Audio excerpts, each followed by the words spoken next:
Go, go, go! Go! Go!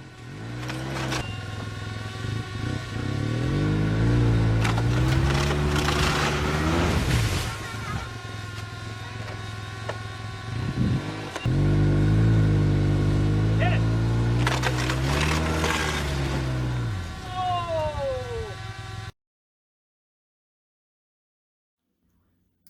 Now here's a drone shot, pulling it off. It kind of didn't work like I expected, but nothing ever does, I guess. It's kind of cool, though. Come off in chunks. We never sliced it that way either. It's just the way it came. Then the last piece slid, but never did fall off, and that was it.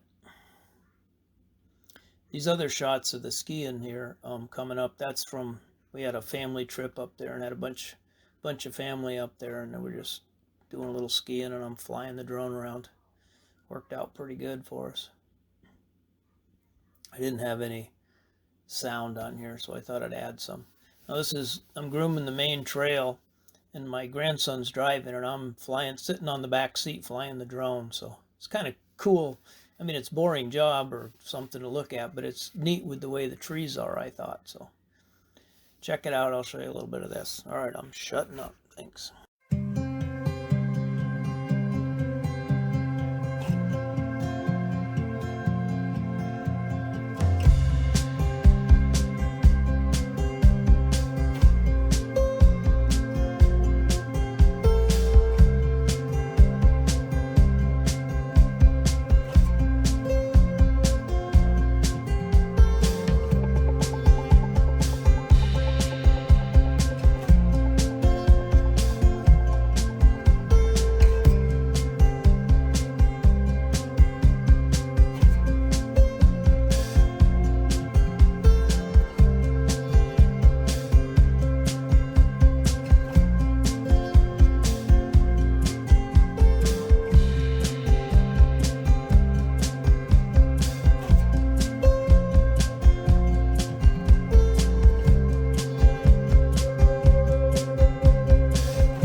So this is like a week or two later, and I doing the drone in follow me mode.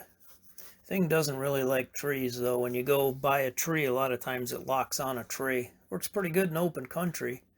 Keeps up with you. I think it's neat. And then I like it to circle, but I think there was just a couple too many trees in here. I'd hit the button and it wouldn't quite do it. Then in follow me mode, you can have it circle to the right or left. So I did that. I kind of like the effect it does, and it points at you. If you do it yourself, you can't ever keep your target, so works pretty good. I like it. But then again, it seen this tree, it went by, and I think it quit on this tree, so I had to restart it. And here I go. So up here, the country's getting a little better, and I was going to fly this thing up and follow, but it followed me up to this tree, and then I switched it into a faster mode because it was kind of loose.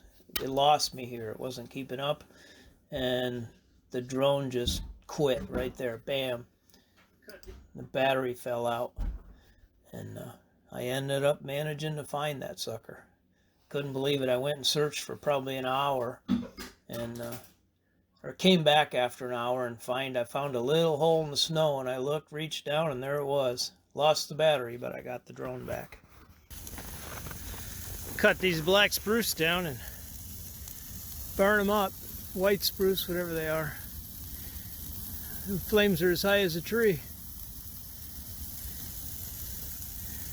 So I got to get them away from this cabin. Pretty good area now. Got it pretty cleared out. I put up a owl box. This is made for boreal owl. There's 4 feet of snow, so that thing's gonna be pretty high. Hopefully they'll use it, who knows. I guess a martin could use it, but I think it's too big an opening for a martin because the males will get in there. I'm sure if a martin finds the owl box, he'll have a treat. Whatever, just see it. Okay, so I got some of the new ceiling up.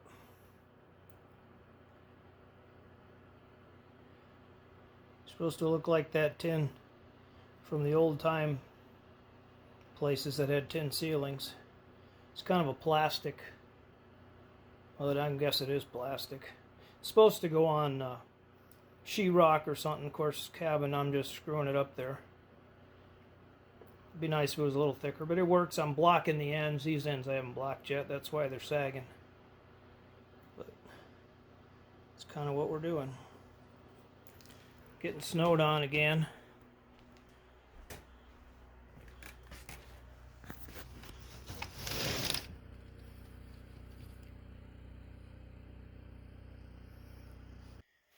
Gonna head out shortly. Probably do want too much filming. The snow came down last night. That's why we call this the snow country.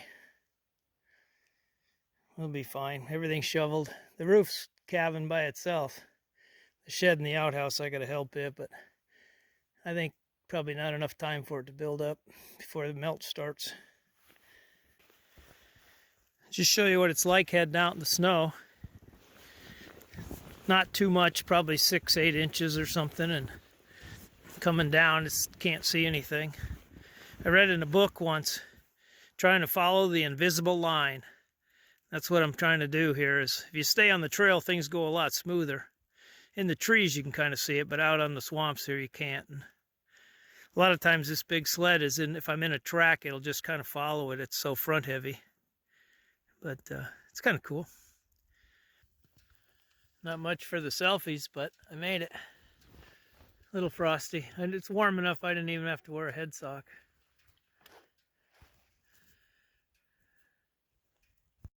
It's a little box I put under my cabin. It's just full of sand and grit. Spruce hens come in and every morning and dig around in there. Usually about 8 o'clock they wake you up, you hear them. It's kind of nice because there's no, it doesn't attract anything because it's just sand. Well, I guess the spruce hens could attract something, but that'd be good too.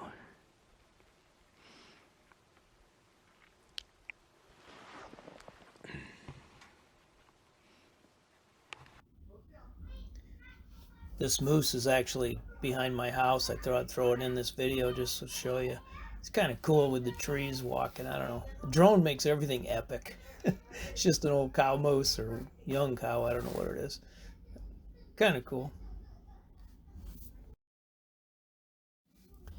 This Aurora time lapse is actually in my driveway at my house a couple weeks ago, or maybe last week, and that was kind of cool. And then I did some live video with my other camera, and I'm gonna read you a poem too. Sorry about that.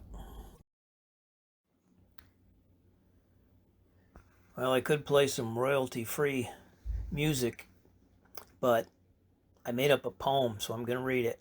Not too bad, here it goes. Aurora, Aurora, why do you dance? Don't go away, I want one more chance. Shimmer and shine all night long. I'll be down here where I belong. I see your colors, but mostly green. Plenty of others remain to be seen. The call of the wild comes to me when the lights in the sky dance till 3. I expect the wolves are singing with joy as the glow in the sky is like a toy. Once you leave, I hope you'll be back when the skies are clear along with Frosty Man Jack.